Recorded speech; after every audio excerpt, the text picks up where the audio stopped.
বৃদ্ধ, পুরুষ, মহিলা সবাইকে সালাম জানাচ্ছি। আসসালামু আলাইকুম। গভীর শ্রদ্ধা জানাচ্ছি জুলাই আগস্ট মাসে ফ্যাসিবাদের বিরুদ্ধে ছাত্র জনতার অভ্যুত্থানে নিহত সকলের প্রতি। যারা মৃত্যুবরণ করেছেন, যারা অসুস্থ হয়ে পড়েছেন বা যারা সর্বস্ব হারিয়েছেন, যারা দুঃসহ জীবনযাপন করছেন, তাদের স্মরণে রেখে আজকের কথাগুলো বলছি। বন্যা দুর্গতদের জীবন দ্রুত স্বাভাবিক করার জন্য যাবতীয় উদ্যোগ সরকারি বেসরকারি পর্যায়ে নেবার আয়োজন করেছি। ভবিষ্যতে সকল ধরনের বন্যা প্রতিরোধে আমাদের আভ্যন্তরীণ এবং প্রতিবেশীদের সঙ্গে যাতে যৌথভাবে নেওয়া যায় সে আলোচনা শুরু করেছে। প্রিয় দেশবাসী, আপনারা জানেন বিপ্লবী ছাত্র জনতা জাতির এই ক্রান্তি লগ্নে আমাকে এক গুরু দায়িত্ব অর্পণ করেছে। তারা নতুন এক বাংলাদেশ গড়তে চায়। নতুন প্রজন্মের এই গভীর আকাঙ্ক্ষাকে বাস্তবে রূপ দেওয়ার সংগ্রামে আমি একজন সহযোদ্ধা হিসেবে তাদের সঙ্গে যোগ দিয়েছি। দেশের সকল বয়সের, সকল পেশার, সকল মতের, সকল ধর্মের সবাইকে বিনা দ্বিধায় এই সংগ্রামে যোগ দেওয়ার আহ্বান জানাচ্ছি। প্রিয় দেশবাসী, লক্ষ লক্ষ শহীদের রক্তের বিনিময়ে এবং লক্ষ লক্ষ মা বোনের আত্মদানের বিনিময়ে যে বাংলাদেশ আমরা পেয়েছিলাম তা ফ্যাসিবাদ এবং স্বৈরাচারের হাতে ধ্বংস হয়ে গেছে। আপনারা দেখেছেন আমাদের প্রতিটি প্রতিষ্ঠানকে তারা কিভাবে শেষ করেছে। দেশের রন্ধ্রে রন্ধ্রে ঢুকে গেছে দুর্নীতি। এমন এক দেশে আমাদের দেশ রূপান্তরিত হয়েছে যেখানে স্বৈরাচারের পিয়নও দুর্নীতির মাধ্যমে 400 কোটি টাকার সম্পদ করার মতো অকল্পনীয় কাজ করে গেছে নির্বিবাদে। শিক্ষা খাতকে পঙ্গু করে দিয়েছে। ব্যাংকিং ও শেয়ার বাজার খাতে লুটপাট, প্রকল্প ব্যয়ে বিশ্ব রেকর্ড, অবাধ সম্পদ পাচার, আইন শৃঙ্খলা রক্ষাকারী সংস্থাকে নিজ দলের পুতুলে রূপান্তর, বাক স্বাধীনতা হরণ, মানবাধিকার হরণ, এসবই হিমশৈলের অগ্রভাগ মাত্র। ক্ষমতা কুক্ষিগত করতে ফ্যাসিবাদী সরকার খর্ব করেছে জনগণের সাংবিধানিক ক্ষমতা ও অধিকার। দুঃশাসন, দুর্নীতি, অন্যায়, অবিচার, নিপীড়ন, বিচারের নামে প্রহসনের মাধ্যমে জনসুরক্ষা বিপন্ন করেছে।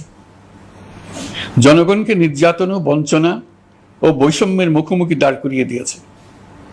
নতুন প্রজন্মের মানুষ সহ কোটি কোটি মানুষের ভোটাধিকারকে বছরের পর বছর হরণ করেছে। মানুষের এগিয়ে যাওয়ার পথে সকল ধরনের প্রতিবন্ধকতা তৈরি করে স্বৈরাচার তার নিজের, পরিবারের ও দলের কিছু মানুষের হাতে দেশের মালিকানা তুলে দিয়েছে। প্রিয় দেশবাসী, কিন্তু এই দ্বার প্রান্তে দাঁড়িয়েই আমাদের গড়তে হবে স্বপ্নের বাংলাদেশ। বৈষম্যহীন, শোষণহীন, কল্যাণময় এবং মুক্ত বাতাসের রাষ্ট্রের যে স্বপ্ন নিয়ে ছাত্র জনতা আন্দোলনে ঝাঁপিয়ে পড়েছিল, আমি তাদের সেই স্বপ্ন পূরণে অঙ্গীকারবদ্ধ। আপনাদের সবাইকে এই শুভলগ্নে তাদের স্বপ্ন পূরণে সমস্ত শক্তি নিয়ে এগিয়ে আসার আহ্বান জানাচ্ছি। তাদের স্বপ্ন আমাদের স্বপ্ন। জাতীয় জীবনে তরুণরা একটা মহা সুযোগ সৃষ্টি করে দিয়েছে। আমরা সবাইকে সুযোগ ব্যবহার করার কাজে এগিয়ে আসতে আহ্বান জানাচ্ছি। গণরোষের মুখে ফ্যাসিবাদী সরকার প্রধান দেশ ত্যাগ করার পর আমরা এমন একটি দেশ গড়তে চাই যেখানে প্রতিটি নাগরিকের মানবাধিকার থাকবে পুরোপুরি সুরক্ষিত। আমাদের লক্ষ্য একটাই, উদার, গণতান্ত্রিক, বৈষম্যহীন, অসাম্প্রদায়িক বাংলাদেশ। আমরা এক পরিবার, আমাদের এক লক্ষ্য। কোনো ভেদাভেদ যেন আমাদের স্বপ্নকে ব্যাহত করতে না পারে, সেজন্য আমরা প্রতিজ্ঞাবদ্ধ। বর্তমান সরকারের দায়িত্ব গ্রহণের মাত্র 2 সপ্তাহ শেষ হল। কর্মযাত্রার প্রথম পর্যায়ে রাষ্ট্র সংস্কারের কাজে আপনাদের কাছ থেকে যে সমর্থন পাচ্ছি সেজন্য আন্তরিক ধন্যবাদ। আমরা অনুধাবন করছি যে আমাদের কাছে আপনাদের প্রত্যাশা অনেক। এই প্রত্যাশা পূরণে আমরা বদ্ধপরিকর। যদিও দীর্ঘদিনের গণতন্ত্রহীনতা, 15 বছরের ফ্যাসিবাদী শাসন ব্যবস্থা প্রায় প্রতিটি ক্ষেত্রেই আমাদের জন্য পর্বতসম চ্যালেঞ্জ রেখে গিয়েছে, কিন্তু এই চ্যালেঞ্জ গ্রহণে আমরা প্রস্তুত। আজ আমি সরকারের পক্ষ থেকে আপনাদের দোয়া ও সহযোগিতা কামনা করতে আপনাদের সামনে এসেছি। শুধু আমি বলবো, আপনাদের একটু ধৈর্য ধরতে হবে। এখনই সব দাবি পূরণ করার জন্য জোর করা, প্রতিষ্ঠানে ঢুকে ব্যক্তিবিশেষকে হুমকির মধ্যে ফেলা, মামলা গ্রহণের জন্য চাপ সৃষ্টি করা, বিচারের জন্য গ্রেফতারকৃত ব্যক্তিকে আদালতে হামলা করে আগেই এক ধরনের বিচার করে ফেলার যে প্রবণতা, তা থেকে বের হতে হবে। ছাত্র জনতার বিপ্লবের গৌরব ও সম্ভাবনা এসব কাজে ম্লান হয়ে যাবে। নতুন বাংলাদেশ গড়ার প্রচেষ্টা হতে ব্যাহত হবে। রাতারাতি এই পরিস্থিতি থেকে উত্তরণ কঠিন। নড়বড়ে এক কাঠামো, আমি বরং বলবো জনস্বার্থের বিপরীতমুখী এক কাঠামোর উপর দাঁড়িয়ে আমাদেরকে দেশ পুনর্গঠনের কাজে হাত দিতে হয়েছে। আমরা এখান থেকেই বাংলাদেশকে এমনভাবে করতে চাই যেন এদেশে জনগণই সত্যিকার অর্থে সকল ক্ষমতার উৎস হয়, বিশ্ব দরবারে একটি মানবিক ও কল্যাণকর রাষ্ট্র হিসেবে সমাদৃত হয়। তরুণ প্রজন্ম, শিক্ষার্থী ও জনতার আত্মত্যাগের প্রতি সম্মান জানাতে রাষ্ট্র সংস্কারের কাজে সফল আমাদের হতেই হবে, এর আর কোনো বিকল্প নেই। প্রিয় দেশবাসী, আপনারা ইতোমধ্যে জেনেছেন জুলাই আগস্ট মাসে গণ অভ্যুত্থানে বল প্রয়োগ ও হতাহতের যে দুঃসহ ঘটনা ঘটানো হয়েছে তার স্বচ্ছ তদন্ত করতে জাতিসংঘের মানবাধিকার কমিশনের প্রধানকে বাংলাদেশে এসে তাদের তদন্ত শুরু করতে আমরা আমন্ত্রণ জানিয়েছি। তদন্তের এই প্রক্রিয়া এই সপ্তাহে শুরু হবে। তাদের প্রথম দল ইতিমধ্যে এসে গেছে। আমরা ইতিমধ্যে ছাত্র জনতার বিপ্লবকে নস্যাৎ করতে যে শত শত মিথ্যা ও হয়রানিমূলক মামলা দায়ের করা হয়েছিল তার অধিকাংশ প্রত্যাহার করেছি এবং আটক ছাত্র জনতার মুক্তি লাভের ব্যবস্থা করেছে। পর্যায়ক্রমে মিথ্যা ও গায়েবী সকল মামলার ক্ষেত্রে অনুরূপ ব্যবস্থা গ্রহণ করে মানুষকে দুঃসহ ভোগান্তি থেকে মুক্ত করা হবে। ন্যায় বিচার নিশ্চিত করতে গণ অভ্যুত্থানের সকল শহীদ পরিবারকে পুনর্বাসন করবে। সকল আহত শিক্ষার্থী ও জনতার চিকিৎসার সম্পূর্ণ ব্যয় সরকার বহন করবে। সেই লক্ষ্যে স্বাস্থ্য মন্ত্রণালয়ের নেতৃত্বে উপদেষ্টা পরিষদে বৈষম্য বিরোধী ছাত্র আন্দোলনের প্রতিনিধিত্বকারী 2 জন উপদেষ্টার সহায়তায় একটা পূর্ণাঙ্গ তালিকা প্রস্তুত করা হচ্ছে। এই কার্যক্রমের জন্য এবং গণ অভ্যুত্থানের শহীদদের স্মৃতি ধরে রাখতে সরকার অতি দ্রুত জুলাই গণহত্যা স্মৃতি ফাউন্ডেশন নামে একটি ফাউন্ডেশন প্রতিষ্ঠা করার প্রক্রিয়ার শেষ পর্যায়ে এনেছে। আপনাদের সবার এবং বিদেশে অবস্থানরত ভাই বোনদের অনুদান এই প্রতিষ্ঠানে পাঠানোর জন্য অনুরোধ করছি। আমি ব্যক্তিগতভাবে এই প্রতিষ্ঠানের চেয়ারম্যানের পদ গ্রহণ করেছি। দেশবাসী, আপনারা লক্ষ্য করেছেন দায়িত্ব গ্রহণ করেই আমাদেরকে আইন শৃঙ্খলা অঙ্গনে অস্থির পরিস্থিতি সামাল দিতে হয়েছে। আপনাদের সহযোগিতা ও সমর্থনে দেশপ্রেমিক সকল আইন শৃঙ্খলা রক্ষাকারী বাহিনী কাজে যোগ দিয়েছে। ফ্যাসিবাদী সরকার প্রশাসনের চরম দলীয়করণ করার ফলে বিপুল সংখ্যক কর্মকর্তা কর্মচারী দীর্ঘদিন বৈষম্যের শিকার হয়েছেন। আমরা ইতিমধ্যে সংশোধনমূলক ব্যবস্থা গ্রহণ করতে আরম্ভ করেছি, তবে প্রশাসনকে গতিশীল রাখতে এবং একই সাথে সুনির্দিষ্ট পদ্ধতি অনুসরণ করে সঠিক সিদ্ধান্তে উপনীত হতে সময় প্রয়োজন। সেজন্য সকলকে ধৈর্য ধরার অনুরোধ করছি। প্রশাসনের সকল ক্ষেত্রে প্রতিষ্ঠানগুলো যেন জনগণের আস্থা ফিরে পায়, সেটি আমাদের অন্যতম উদ্দেশ্য। লুটপাট ও দুর্নীতির আখড়ায় পরিণত করা ব্যাংকিং খাতে সুশাসন নিশ্চিত করার জন্য আমরা উদ্যোগ নিয়েছি। এই খাতে দক্ষ জনবল নিয়োগ দেওয়া হচ্ছে। ব্যাংকিং খাতে শৃঙ্খলা স্থাপন, ব্যবসা বাণিজ্যে সহায়ক পরিবেশ তৈরি এবং জনগণের জীবনযাপন সহজ করতে নিত্য প্রয়োজনীয় দ্রব্যমূল্য ও মূল্যস্ফীতি নিয়ন্ত্রণে আনার আমরা উদ্যোগ সচল করেছি। ব্যাংকিং খাতে দীর্ঘমেয়াদী সংস্কারের জন্য ব্যাংক কমিশন গঠন করা হবে। আর্থিক খাতে সার্বিক পরিস্থিতি ও সংস্কার বিষয়ে একটি রূপকল্প তৈরি করা হবে, যা দ্রুত জনসমক্ষে প্রকাশ করা হবে। শেয়ার বাজার, পরিবহন খাত সহ যেসব ক্ষেত্রে চরম বিশৃঙ্খলা বিরাজ করছে তা নিরসনের দ্রুত পদক্ষেপ নেওয়া হচ্ছে। বিচার বিভাগকে দুর্নীতি ও দলীয় প্রভাব মুক্ত করতে কার্যক্রম শুরু হয়েছে। একটি সুনির্দিষ্ট প্রক্রিয়ার মধ্য দিয়ে বিচার বিভাগের স্বাধীনতা ও জবাবদিহিতা নিশ্চিত করার উদ্যোগ নেওয়া হয়েছে। ফ্যাসিবাদী সরকারের বিচার বহির্ভূত হত্যাকাণ্ড, গুম, খুন, অপহরণ এবং আয়নাঘরের মতো চরম ঘৃণ্য সকল অপকর্মের ন্যায় বিচার নিশ্চিত করা হবে। এসব অপকর্মের সঙ্গে জড়িত সকলের বিচার নিশ্চিত করা হবে। তালিকা প্রস্তুত করে মিথ্যা মামলা প্রত্যাহার করা হবে। দুর্নীতি ও সম্পদ পাচারের বিচার করা হবে। আইন শৃঙ্খলার ক্ষেত্রে জনমুখী ও দলীয় প্রভাবমুক্ত জবাবদিহিমূলক কাঠামো সৃষ্টির লক্ষ্যে পুলিশ কমিশন গঠন করা হবে। জাতিসংঘের তদন্ত প্রতিবেদন, দায়িত্বপ্রাপ্ত সকল সংস্থা ও জনগণের সাথে মত বিনিময়ের মাধ্যমে কমিশনের নেতৃত্বে প্রয়োজনীয় সংস্কার করা হবে। বাংলাদেশকে আর কোনোদিন কেউ যেন কোনো পুলিশি রাষ্ট্রে পরিণত করতে না পারে তার ব্যবস্থা করা হবে। তথ্যের অবাধ প্রবাহ ও গণমাধ্যমের স্বাধীনতা নিশ্চিত করা হবে। ফ্যাসিবাদী সরকার গণমাধ্যমের উপরও দলীয়করণ ও নির্যাতনের বোঝা চাপিয়েছিল। জনগণের তথ্যের অধিকার নিশ্চিত করতে আমরা প্রতিশ্রুতিবদ্ধ। তথ্যের প্রবাহে বিদ্যমান আইনি ও অন্যান্য বাধা অপসারণ করা হবে। মত প্রকাশের স্বাধীনতা বাধাগ্রস্ত করে এমন সব আইনের নিপীড়নমূলক ধারা সংশোধন করা হবে। ইতিমধ্যে এ ধরনের আইনগুলো নিশ্চিহ্নিত করে এই প্রক্রিয়া শুরু করা হয়েছে। বিদেশি সংবাদকর্মীদের এদেশে আসার পর যে অলিখিত নিষেধাজ্ঞা ছিল, ইতিমধ্যে আমরা তা তুলে নিয়েছি। বিদেশি সাংবাদিকদের দ্রুত ভিসা দিতে সংশ্লিষ্ট কর্মকর্তাদের নির্দেশ দেওয়া হয়েছে। আমরা আশা করি পরিবর্তিত পরিস্থিতিতে গণমাধ্যম কর্মীরা নিরপেক্ষ সাংবাদিকতা চালিয়ে যাবেন। শিক্ষাক্ষেত্রে চরম নৈরাজ্য প্রতিষ্ঠিত করে গেছে বিগত সরকার। আমরা তার পূর্ণাঙ্গ সংস্কারের উদ্যোগ নেব। এটা আমাদের অন্যতম অগ্রাধিকার। আপনারা জানেন, দায়িত্ব গ্রহণের পর দ্রুততম সময়ের মধ্যে সকল শিক্ষা প্রতিষ্ঠান খুলে দেওয়া হয়েছে। শিক্ষার্থীদের জন্য সৃজনশীল, নিরাপদ ও ভীতিমুক্ত পরিবেশ নিশ্চিত করা আমাদের অঙ্গীকার।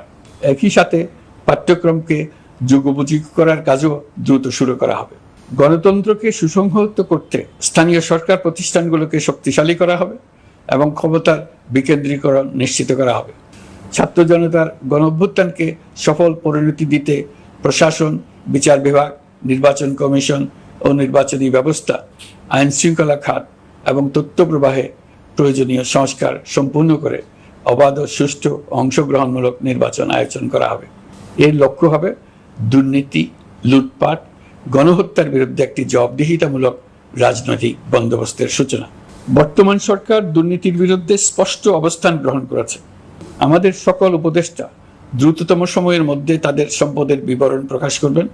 পর্যায়ক্রমে এটা সকল সরকারি কর্মকর্তাদের ক্ষেত্রেও নিয়মিত এবং বাধ্যতামূলক করা হবে। রাষ্ট্রীয় পর্যায়ে দুর্নীতির বিরুদ্ধে ব্যবস্থা গ্রহণে সংবিধানের ৭৭ অনুচ্ছেদে প্রতিশ্রুত ন্যায়পাল নিয়োগে অধ্যাদেশ প্রণয়ন করা হবে। এবার কৃষি খাতের কথা একটু বলে।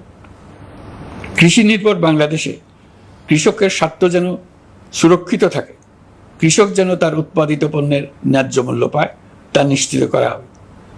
প্রবাসী শ্রমিকরা যেভাবে বৈষম্য বিরোধী ছাত্র জনতার আন্দোলনকে সমর্থন দিয়েছে, মুক্তিকামী জনগণ তা কৃতজ্ঞ চিত্তে স্মরণ করে। তাদের প্রতি সকল পর্যায়ে সম্মানজনক আচরণ নিশ্চিত করা হবে। বাংলাদেশের স্বাস্থ্য খাত অন্যতম দুর্নীতিগ্রস্ত খাত।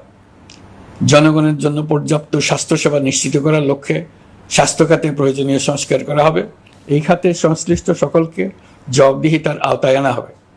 হাসপাতালগুলোকে আধুনিকায়নের উদ্যোগ নেওয়া হবে এবং সেখানে সরকারি ডাক্তার সহ বিশেষজ্ঞদের নিয়মিত উপস্থিতি নিশ্চিত করা হবে।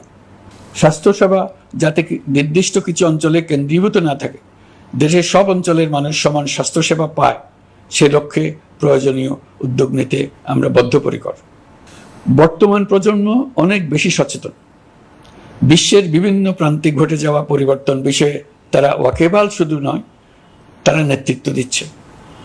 তারা যে উন্নয়নের স্বপ্ন দেখে তা টেকসই এবং পরিবেশ বান্ধব, প্রকৃতি ধ্বংসকারী উন্নয়ন নয়।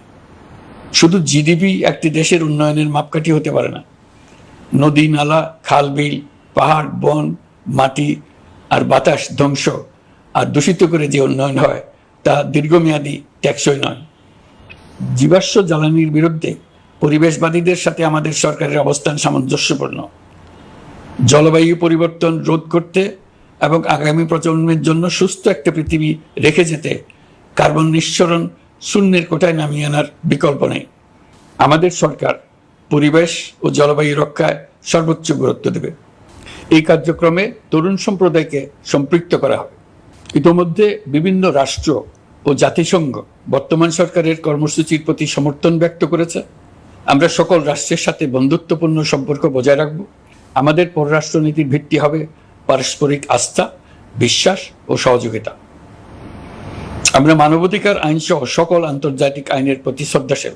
আমাদের পক্ষ থেকে গুম বিষয়ক আন্তর্জাতিক চুক্তির পক্ষরাষ্ট্র হওয়া সহ বিভিন্ন পদক্ষেপ নেওয়া হয়েছে। ইতিমধ্যে পক্ষভুক্ত এমন সকল আঞ্চলিক ও দ্বিপাক্ষিক চুক্তি ও সমঝোতা বাস্তবায়ন করে যাব। আমাদের সরকার রোহিঙ্গা সমস্যার বাস্তবসম্মত সমাধানের লক্ষ্যে আন্তর্জাতিক সম্প্রদায়ের সাথে কাজ করে যাবে। আমরা জাতীয় ঐক্যে বিশ্বাসী। প্রয়োজনীয় সংস্কারের লক্ষ্যে রাজনৈতিক ঐক্যের মধ্য দিয়ে নিশ্চিত করা হবে নারী, শিশু, প্রতিবন্ধী, ধর্মীয় সংখ্যালঘু, আদিবাসী সকলেই এদেশের নাগরিক এবং সমান আইনের সুরক্ষার অধিকারী। তাদের সকলের মানবিক অধিকার সহ অন্যান্য সকল অধিকার নিশ্চিত করার উদ্যোগ নেওয়া হবে। এই জন্য আমি উপদেষ্টা পদমর্যাদা সম্পন্ন একজন বিশেষ সহকারী নিয়োগ দিয়েছি, যার দায়িত্ব হবে জাতীয় সংহতি উন্নয়ন। বন্যা কবলিত এলাকার সকল মানুষের দুর্ভোগ লাঘবে সরকার সঠিক সহায়তা দেওয়ার জন্য সরকারের যত কার্যক্রম আছে তাদের সচল করেছে। ইতিমধ্যে উপদেষ্টাবৃন্দ বিভিন্ন এলাকার দায়িত্ব নিয়ে এলাকায় গেছেন। আমার কার্যালয়ে একটা নিয়ন্ত্রণ কক্ষ স্থাপন করা হয়েছে। বন্যা পরবর্তী কার্যক্রম নেওয়া হয়েছে। ভবিষ্যতে বন্যা নিয়ন্ত্রণের জন্য করণীয় কি স্থির করার জন্য পদক্ষেপ নেওয়া হচ্ছে। দেশপ্রেমিক সেনাবাহিনী, পুলিশ, বিজিবি, র্যাবকে গুম নির্যাতনের কাজে লাগিয়ে তাদের কলঙ্কিত করা হয়েছে। তারা দেশের গৌরব। তাদেরও কিছু অতি উৎসাহী সদস্যের কারণে পুরো বাহিনীকে আমরা কলঙ্কিত দেখতে চাই না। আমরা অপরাধীদের চিহ্নিত করতে চাই এবং তাদের শাস্তি দিতে চাই, যেন ভবিষ্যতে কারো হুকুমে দেশপ্রেমিক কোনো বাহিনীর, পুলিশের, র্যাবের কোনো সদস্য হত্যাকাণ্ড, গুম ও অত্যাচারে জড়িত হওয়ার সাহস না করে। তাদের কাছে হুকুম যত বড় কর্তৃপক্ষের কাছ থেকে আসুক না কেন, তারা তা উপেক্ষা করবে। ভবিষ্যতে উপরওয়ালার হুকুমে এমন ঘৃণ্য কাজ করতে বাধ্য হয়েছে এমন ব্যাখ্যা কারো কাছে গৃহীত না হয় তার ব্যবস্থা করা হবে। আমি দেশরক্ষা বাহিনী, পুলিশ বাহিনী এবং অন্যান্য সহল বাহিনীকে নির্দেশ দিয়েছি তারা তাদের মধ্যে যারা হত্যাকাণ্ড, গুম, খুন বা শারীরিক মানসিক অত্যাচারে সরাসরি জড়িত তাদের চিহ্নিত করে বিচারের ব্যবস্থা করতে। যারা গুম হয়েছে, হত্যার শিকার হয়েছে তাদের তালিকা প্রস্তুত করতে। তাদের পরিবার সমূহকে সান্ত্বনা দেওয়ার ভাষা আমার নাই। তাদের জীবনে শান্তি ফিরিয়ে আনতে আমরা প্রচেষ্টা অব্যাহত রাখব। আমি সকল দেশরক্ষা বাহিনী ও আইনশৃঙ্খলা বাহিনীকে তাদের উপর জনগণের সম্পূর্ণ আস্থা ফিরিয়ে আনতে সকল পদক্ষেপ গ্রহণ করতে নির্দেশ দিয়েছি। গত 15 বছরের দুর্নীতি, অর্থ পাচার ও জনস্বার্থ বিরোধী চুক্তি স্বাক্ষর, প্রকল্পের নামে লুটপাট ইত্যাদি তথ্য নিয়ে একটি শ্বেতপত্র প্রণয়নের জন্য আমি ইতিমধ্যে একটি কমিটি গঠন করেছি। আমি বিভিন্ন দেশের রাষ্ট্রদূত এবং দাতা সংস্থার প্রতিনিধিদের সঙ্গে বৈঠক করেছি এবং করে যাচ্ছি।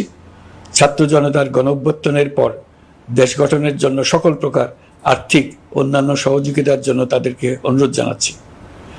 তারা এ ব্যাপারে আগ্রহ দেখাচ্ছে। তাদের কাছে আমাদের প্রস্তাব সমূহ প্রণয়ন করে দ্রুত পাঠানোর ব্যবস্থা নিয়েছি। তাদেরকে অনুরোধ জানিয়েছি তারা যেন পরিস্থিতির কারণে অতি দ্রুত অর্থ ছাড় করার ব্যবস্থা নেন। তাদেরকেও বলেছি যে অবস্থার মধ্য দিয়ে আমরা যাচ্ছি তা যেমন একটি দুর্যোগপূর্ণ সময়, তেমনি এটা জাতির জীবনে মস্ত বড় সুযোগ। এই সুযোগকে যেন আমরা পূর্ণভাবে কাজে লাগাতে পারি, সেই জন্য তাদের সহযোগিতা চেয়েছি। এই গণ অভ্যুত্থানে বিদেশে অবস্থানকারী বাংলাদেশিরা অত্যন্ত গুরুত্বপূর্ণ ভূমিকা পালন করেছেন। জাতি তাদের অবদান বিশেষভাবে স্মরণ করবে। নতুন বাংলাদেশ গড়ার কাজে আমরা তাদের অংশগ্রহণ চাইব।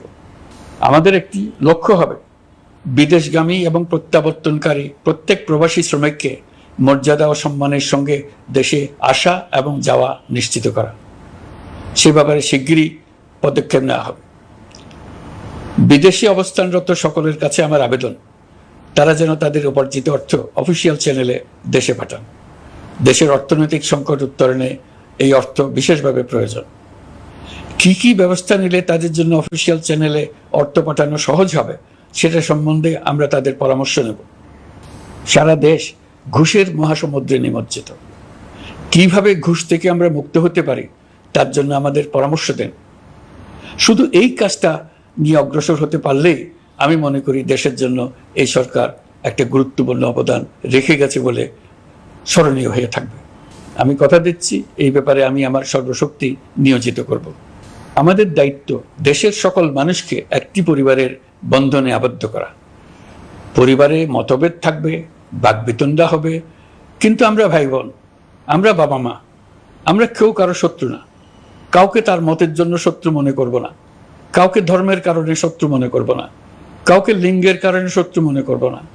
আমরা সবাই সমান, কেউ কারো উপরে, কেউ কারো নিচে না। এই ধারণা আমরা জাতীয় জীবনের সর্বক্ষেত্রে প্রতিষ্ঠিত করতে চাই।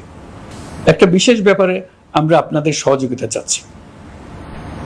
আমাদের দায়িত্ব গ্রহণের পর থেকে প্রতিদিন সচিবালয়ে, আমার অফিসের আশেপাশে, শহরের বিভিন্ন স্থানে সমাবেশ করা হচ্ছে। গত 16 বছরের অনেক দুঃখ কষ্ট আপনাদের জমা আছে, সেটা আমরা বুঝি। আমাদের যদি কাজ করতে না দেন তাহলে দুঃখ ঘোচানোর সকল পথ বন্ধ হয়ে যাবে। আপনাদের কাছে একান্ত অনুরোধ, আমাদের কাজ করতে দেন। আপনাদের যা চাওয়া তা লিখিতভাবে আমাদেরকে দিয়ে যান। আমরা আপনাদের বিপক্ষ দল নয়। আইনসঙ্গতভাবে যা কিছু করার আছে আমরা অবশ্যই তা করব, কিন্তু আমাদেরকে ঘেরাও করে এই গুরুত্বপূর্ণ দিনগুলোতে আমাদের কাজে বাধা দেবেন না। সবাই মিলে তাদের বোঝান, তারা যেন এই সময়ে তাদের অভিযোগের প্রতি দৃষ্টি আকর্ষণের জন্য আমাদের দৈনন্দিন গুরুত্বপূর্ণ কাজে বাধা না দেন। একটা বিষয়ে সবাই জানতে আগ্রহী, কখন আমাদের সরকার বিদায় নেবে। এটার জবাব আপনাদের হাতে। কখন আপনারা আমাদেরকে বিদায় দেবেন? আমরা কেউ দেশ শাসনের মানুষ নই। আমাদের নিজ নিজ পেশায় আমরা আনন্দ পাই। দেশের সংকটকালে ছাত্রদের আহ্বানে আমরা এই দায়িত্ব গ্রহণ করেছি। আমরা সমস্ত শক্তি দিয়ে এই দায়িত্ব পালন করব। আমাদের উপদেষ্টা মণ্ডলীও এই লক্ষ্যে উদ্বুদ্ধ হয়ে সবাই মিলে একটা টিম হিসেবে কাজ করে যাচ্ছি। কখন নির্বাচন হবে সেটা সম্পূর্ণ রাজনৈতিক সিদ্ধান্ত, আমাদের সিদ্ধান্ত নয়। দেশবাসীকে ঠিক করতে হবে আপনারা কখন আমাদেরকে ছেড়ে দেবেন। আমরা ছাত্রদের আহ্বানে এসেছি, তারা আমাদের প্রাথমিক নিয়োগকর্তা। দেশের আপামর জনসাধারণ আমাদের নিয়োগ সমর্থন করেছে।